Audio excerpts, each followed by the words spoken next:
All right, welcome everyone to another episode of the Industrious Podcast. We appreciate you guys joining us this January 2022, the year of the Deuce, as I like to call it. We are kicking the year off in style. You'll understand why I said that. And we appreciate you guys joining us, again, wherever you listen to your podcasts or here on our YouTube page or YouTube channel, I should say. Again, if you're joining us on YouTube, make sure you subscribe if you haven't already done so. Click that notification bell so you can be alerted to when new episodes drop. And thank you for listening. Throw out some comments if you have any. Nice ones only. That's true. Hit that thumb up. I would like to introduce our guest today, Miss Lauren West. She is the Director of Global Color and Design for ACOMAPRO.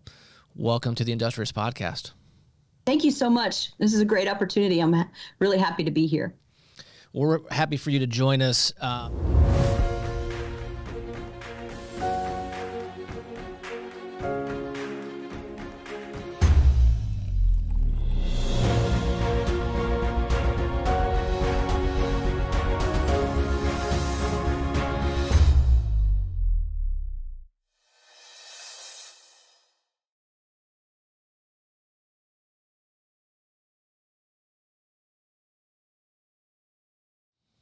So I know, where are you from originally?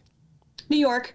New York. I was going to say, I know a North Carolinian accent in your voice. Not at all. So how? I've worked on that. By the way. No, I was in New York. I was born in the center of the city, lived and grew up in Long Island, and do not have that accent, and moved to Virginia when I was 12. And I've worked with a lot of companies that were international, so I just try to keep it like really Katie Couric. So Midwestern, okay. Yeah. How did you end up in not only the design industry, but in particular in coatings?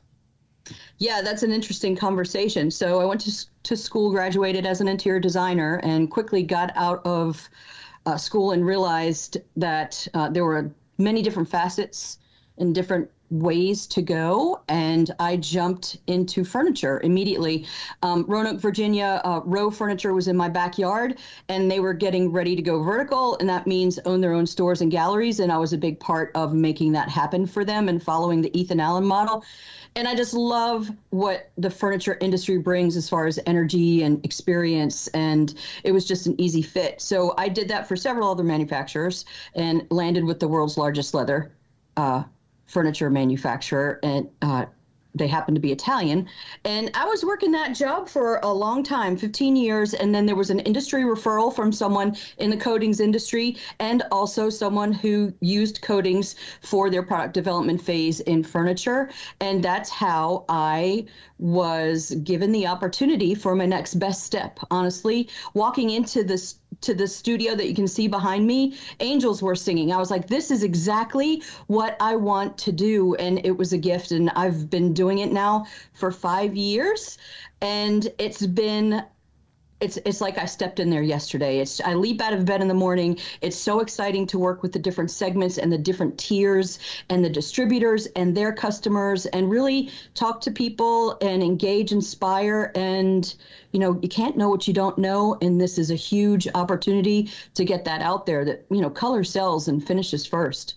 Certainly. So I guess from a formality standpoint, to get that out of the way, name and title, and then maybe segue that into okay, so title is one thing, but on a day-to-day basis, what do you get your hands dirty doing? Yeah, my name is Lauren West. The day-to-day for me is, we'll start with monthly. We work on about 100 projects a month, and that covers home furnishings, kitchen and bath, architectural building products, flooring, and specialty for aeronautics, for airplanes, for automobile, for bowling pins, and guitars. So we do a little bit of everything, and we see a lot in both custom color, proprietary finish, for industrial wood. And that's what I do on a monthly basis. On a day-to-day basis, we work together as a very small team to cover a lot of ground and to not only work in product development specifically, but also trend harvest and future cast. And because of that product development element we can future cast out through 2025 right now, and that's where we are. Wow. So obviously, Acessa being a key distributor of AchromaPro, which is the wood coatings brand in the industrial wood division, are where the AchromaPro products are going are primarily onto furniture and kitchen cabinets. Okay. Furniture being, of course, anything residential, institutional, commercial, and of course, a big one being residential kitchen cabinets.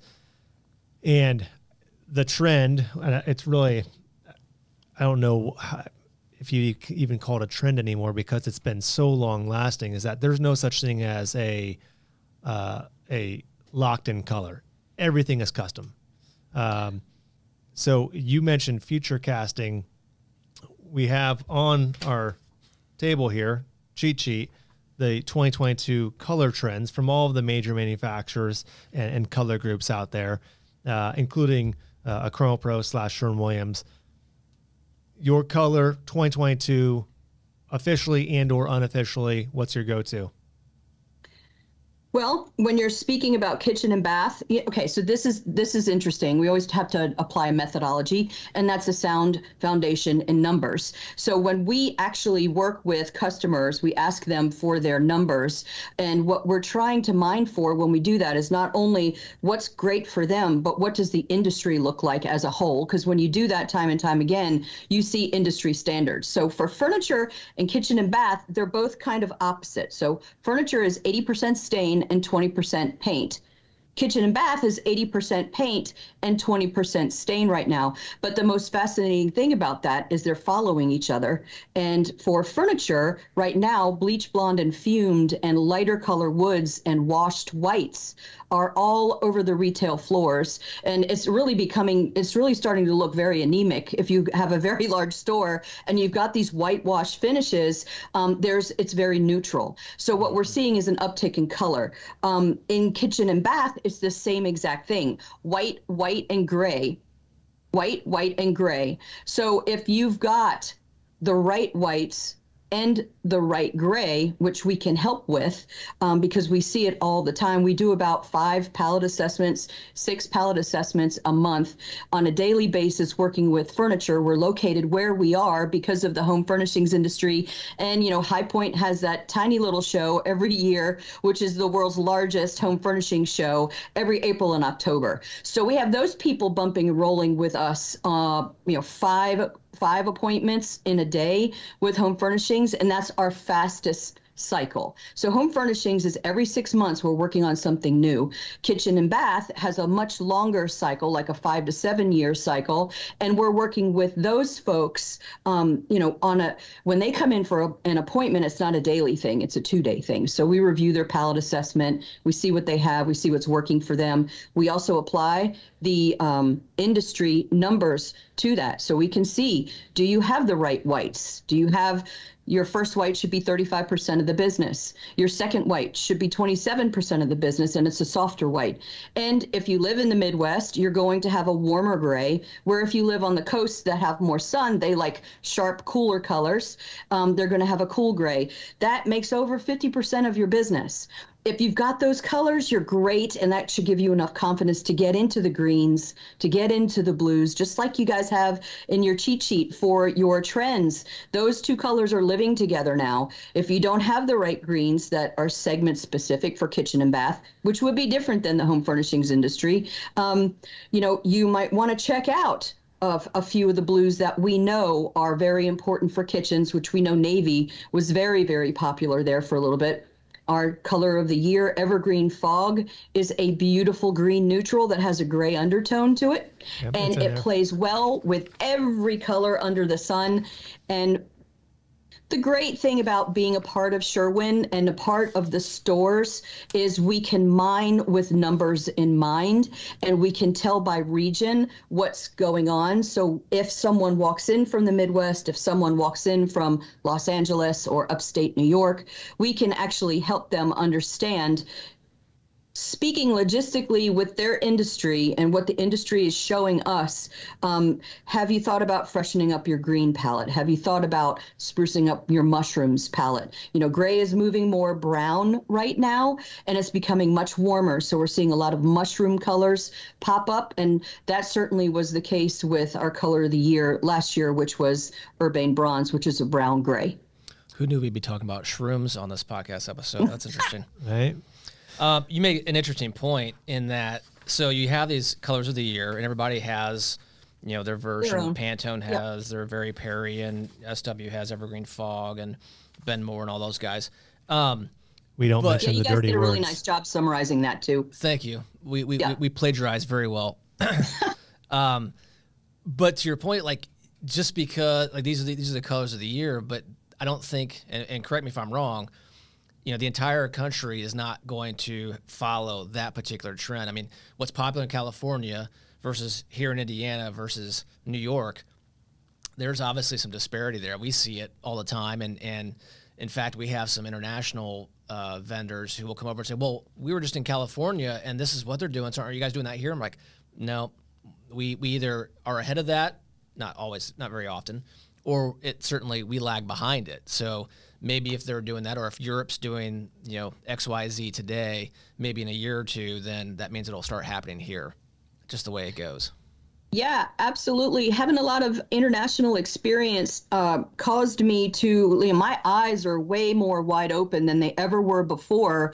And once you start thinking outside of the North American box, what happens and how does it become an influence and where is it coming from? And I was able to see, you know, just being based in Italy for a bit and working with Canadians who live much more European than we do in North America. You know, from Italy to Toronto is usually where it comes down to, down through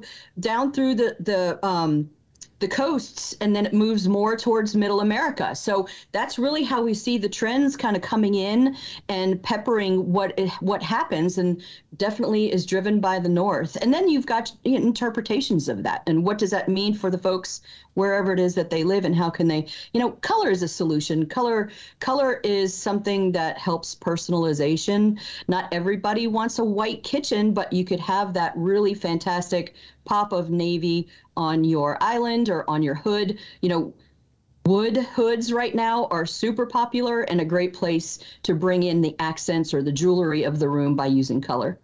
Yeah, certainly. I think a lot of the, we'll call it, you know, the typical homeowner who would be considered a complete layperson to the industry, they are 100% the consumer, wouldn't realize that there are 1,000 shades of white. And we have custom matched every single one of them. Yeah. Every homeowner wants their own version, regardless of what it might be called in a fan deck or color palette. They want their own version, and that's 100% okay, because that's what we do as a distributor of industrial coatings, particularly in the wood industry. And a vast majority of our kitchen cabinet and furniture, but predominantly kitchen cabinet manufacturers, are on the custom side. They are not even a semi-custom or big box manufacturer. And we often get asked questions by our manufacturing customers, when is gray going to go away? And I kind of chuckle because I think, well, I don't think ever. I think there's just like white, there are a million different types of gray, whether it be to the red, the green, the blue, whatever it may be. And it just kind of bounces like a ping pong kind of back and forth. Right. So when I saw that, you mentioned white, gray. So it sounds like that's just sort of a benchmark. White, and gray. Well, yeah, and the numbers speak to that. So that's what the landscape of kitchen and bath look like right now. We, as an organization, and you know, you hit the nail on the head. We love custom color. We love people that make things their own. Whatever it means to them is what you want to, you know, hand back over to them, right? And they feel really passionate about color. But when you pick up a 1,700 color paint deck, it can be a little bit overwhelming. So they end up bringing in a shirt or a pillowcase or even a picture. This is the exact white that I want. And I think it's really fantastic that you can do that, because you can hit the nail on the head every single time with custom color and proprietary finish. But the way things, you know, you use macro and micro in your piece. I read your piece. You did a great job on that. We use macro and micro. Mega macro, micro, and trend is what we follow. And when you are following or forecasting what is up and coming, it's usually what people have just been through. COVID has thrown us for a loop. Everyone is spending a lot more time in their homes. They're renovating. They are thinking, oh my goodness, I have, they're not spending 8 hours a day outside of the home. Most of them are spending that time in their home, looking at their walls in their home office, thinking, do I really want to continue with a white wall? Could I use a green color wall? So color moves from cool to neutral to warm. Cool was about 3 years ago in the white. So very dental white, very bright white, very reflective, highly reflective whites that would have light bounce off a wall. In your home right now, they're talking about cocooning, they're talking about wellness, they're talking about walking in and exhaling. That requires a neutral or a warm color. So that's what's happening with grays. Grays are going from cool to warm, where they absorb light and they make you feel light and you exhale with those colors. So they make you not want to strangle your family members that you've been cooped up with. Is that what you're saying? Yes. Okay. Yes. That's how I interpreted it. Yeah, it's all about color therapy, and it's a real thing in the psychology of color. People are drawn to colors, and our colors continue to evolve all the time. So what you can follow with your custom color and proprietary finish, it tells a story about what's going on with your customers, which is really cool. Certainly.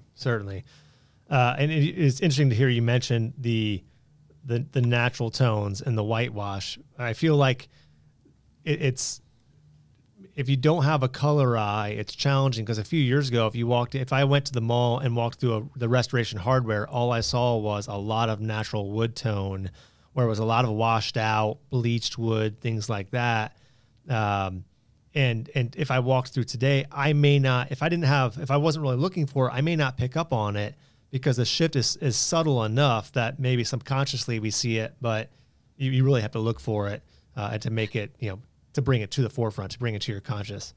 Absolutely. And I love, you just set this up for me. And it's like, we talked about this before.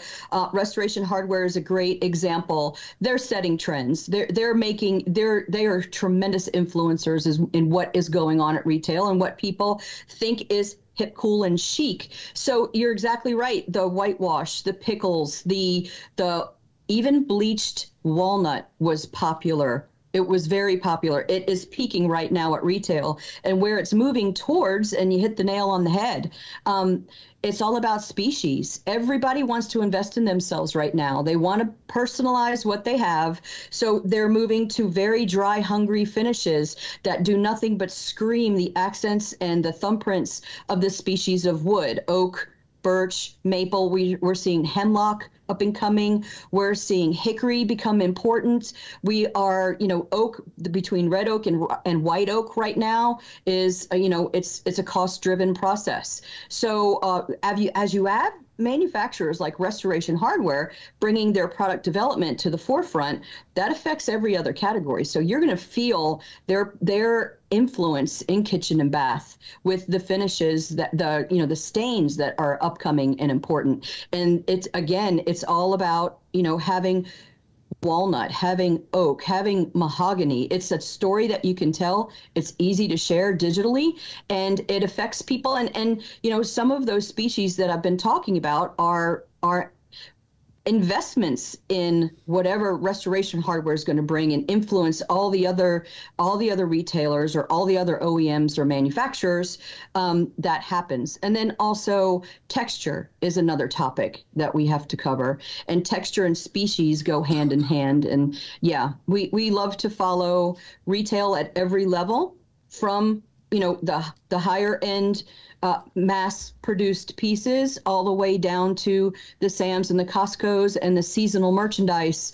We follow every single price point, because in some way, someone is going to interpret that for themselves and their customers. Yeah. I feel like if we mention Restoration Hardware a few more times, we might get a free couch or a coffee table or something. Hey, we're looking for sponsors. I'm like, hashtag that bad boy. It's I've seen more walnut mahogany, at least it feels like, in the last 6 months, maybe 12 months, than I feel like I've seen in a while. And in a lot of cases, they're not staining it. They're just clear coating it and going with the natural look of it. And in a few instances, I mean, and those are not cheap wood. They are, and in some of these cases, they're going with like solid, the solid wood versus veneers to build out whatever they're doing. I'm like, wow, they certainly put down some coin on whatever it was that they were making. Absolutely. Yeah. And again, there's a story to tell there. It's organic. It's natural. People are tired of fake. It's the IG movement in reverse. You know, they want to, that the money that they're spending, they want to make sure that it's something that is personalized to who they are as a brand. Yep. And what they're going to reflect as people come into their homes. So that is a big topic right now. And of course, we know brown. We'll get to brown. Brown is the #1 selling North American stain color, if not all over the world. And browns are moving away from reds, oranges, and yellows. And they're moving into deep dark chocolates, like you see in the grocery store, the 72% dark chocolate, the 86%, or even 100%. That's what's happening with the browns and the new chocolate story.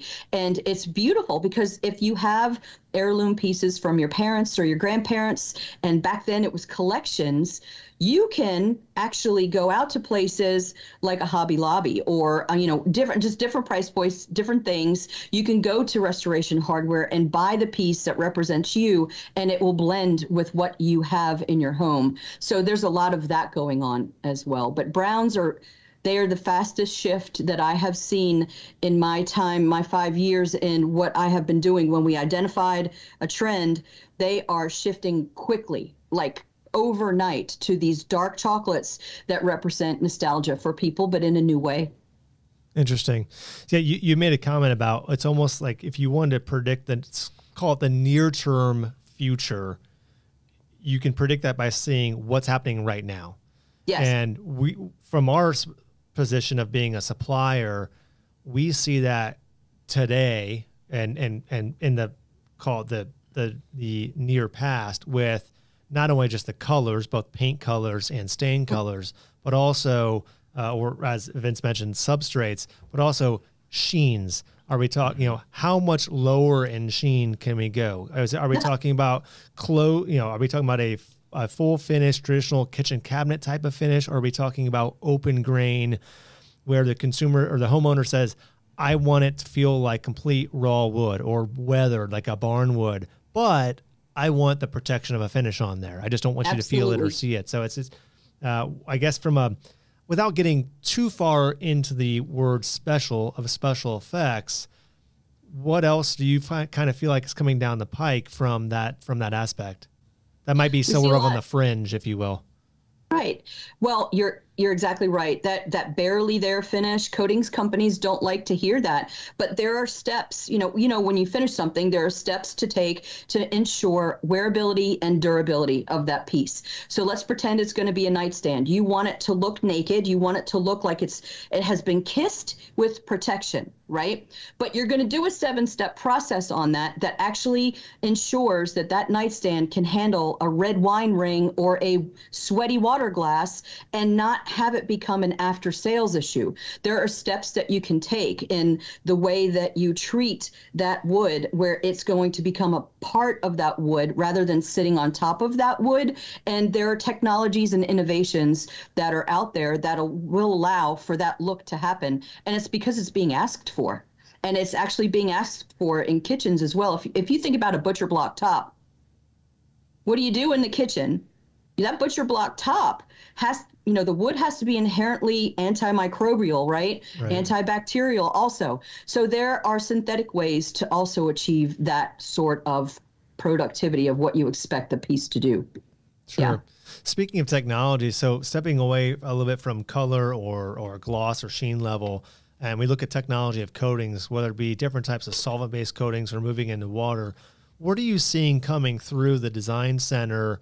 Are you seeing any shifts or anything sort of emerging from a product technology standpoint?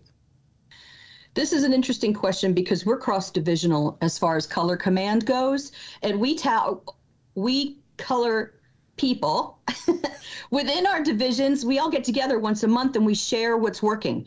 We have taken shifting automobile coatings and applied them to different, let's talk hardy board. We also have used it for accent pieces and specialty applications where you gain a little bit of a shift when things move, like on a guitar. That's always moving in a hot spotlight. So where they're applicable for kitchen and bath and home furnishings is in the mica suggestion. So micas, actually you can put them on as heavy, as full hide as you like, or you can just do like a tiny little sneeze of mica and bring in a tiny luster and shimmer.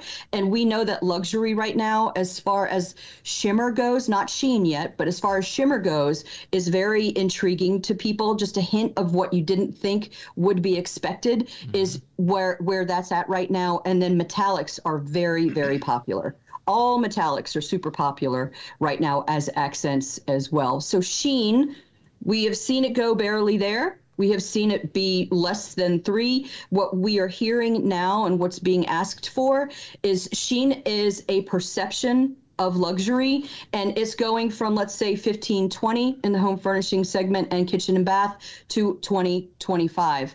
And also in kitchen and bath, sheen is a perception of easy to clean, and that's being asked for now more than anything, and that's due to COVID. So again, pretty much everybody's reaction, not only to color, but durability and wearability, is something that they've been through and something either that they want to have a solution for or something that they want to be proactive with.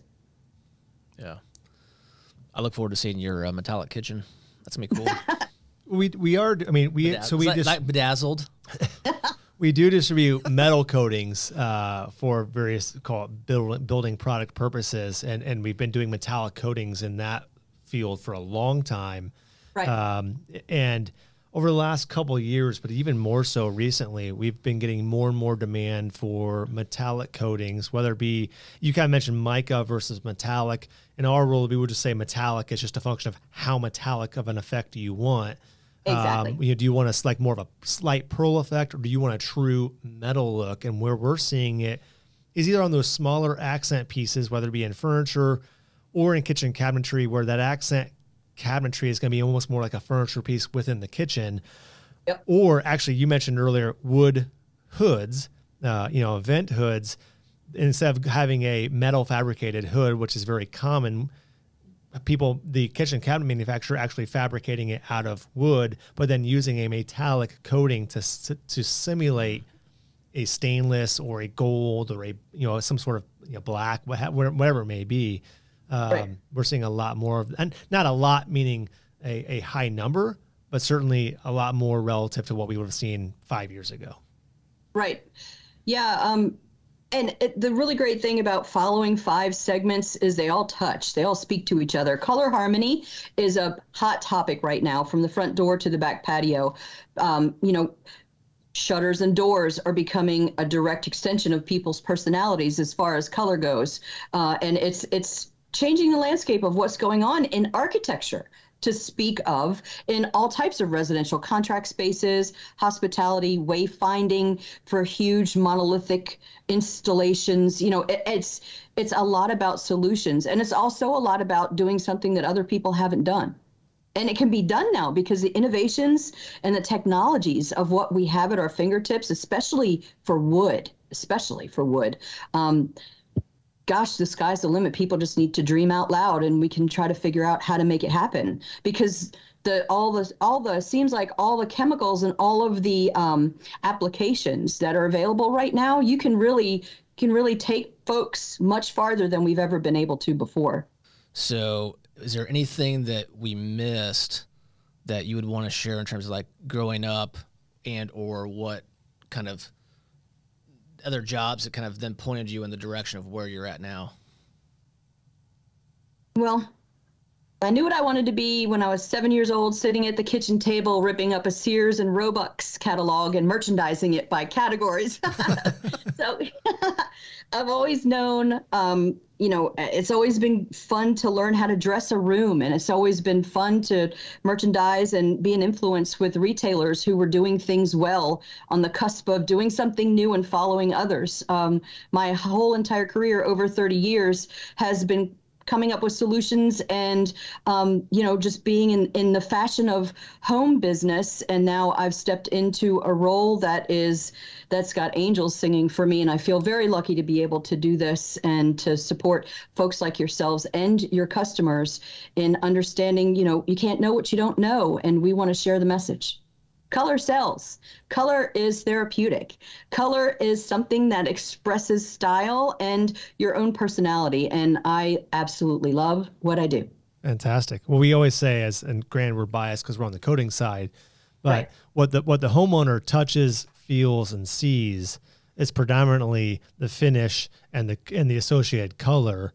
And we feel like that's where the biggest point of investment should be made in the finished good, because that's what tells the story. Oh, absolutely. Yeah, absolutely. You are tremendous influencers in helping people express themselves and what that looks like. That's a gift. Well, folks, today we are talking trends, and if you've been following us, whether it be in our latest fall winter 2021 the consultancy newsletter or Assessa's What's Hot in 2022, has a compilation of the various colors and style trends for 2022 and beyond. Lauren, you mentioned that you guys actually cast out beyond just the coming year and actually go out anywhere from 2 to 5 years, I guess. Not to jump too far ahead, we want to steal our thunder for next year, but what are some other things that you think are here today and somewhat built to last, meaning lasting for 2, 3, 4 more years, or things that haven't quite hit, or maybe just starting to dip their toes into this world, but will probably hit more robustly 2 years from now or a year from now? Right. So what we're seeing, because of the product development phase, you go from sample to production. What we're seeing and what we're hearing now at this point, which is going to be released in retail a year and a half from now, once it gets through that process, bleached blonde and fumed is going away. It's becoming much more luxurious, and it's going to push gray out of the way as well, in a cold suggestion of gray. So where gray is going to is the more brown and warmer section in the mushroom colors. We saw that at this past High Point Market.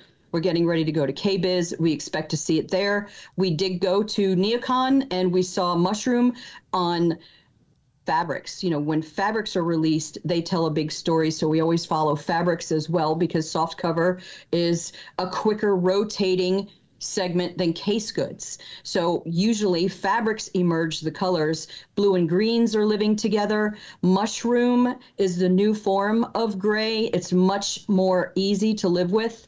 It's a super transitional color, and it plays well with other colors. And that's, we were talking about color harmony a little bit, and this is where all the neutrals come into play. So when you have neutrals that are going to be accent colors, you want them to be a good blend of cool and warm, and that's where we see gray going.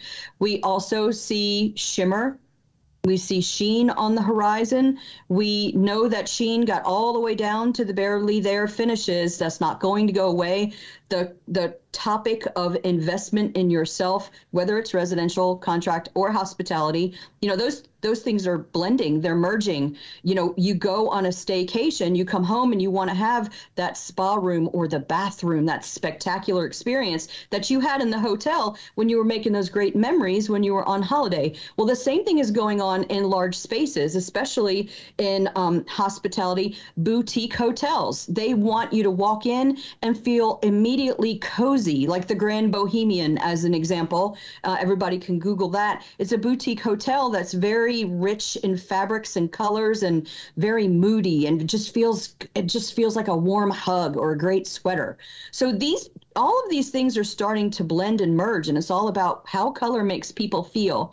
So emotionally speaking, color is going to becoming way less neutral and much more an expression of how people feel in the spaces where they want to spend time. So that's what we're seeing. Psychologically speaking, people are ready for not such a neutral world. They're ready to live in a space that's a direct reflection of them. Well, Lauren, thank you for spending your afternoon or part of your afternoon with us today. We appreciate all of the goodies that you've provided us and our listeners, more importantly. Folks, if you want to brush up on the trends for 2022 that Lauren so politely discussed, take a look at the Acessa What's Hot What's Hot in 2022. You can find that at Acessa.com. Thanks again for joining us on this episode of the Industrious Podcast. Wherever you are listening to your podcasts or on the Acessa YouTube channel, we appreciate you joining us, and stay tuned for the next episode. Have a good day. Thank you. Thank you. And be industrious.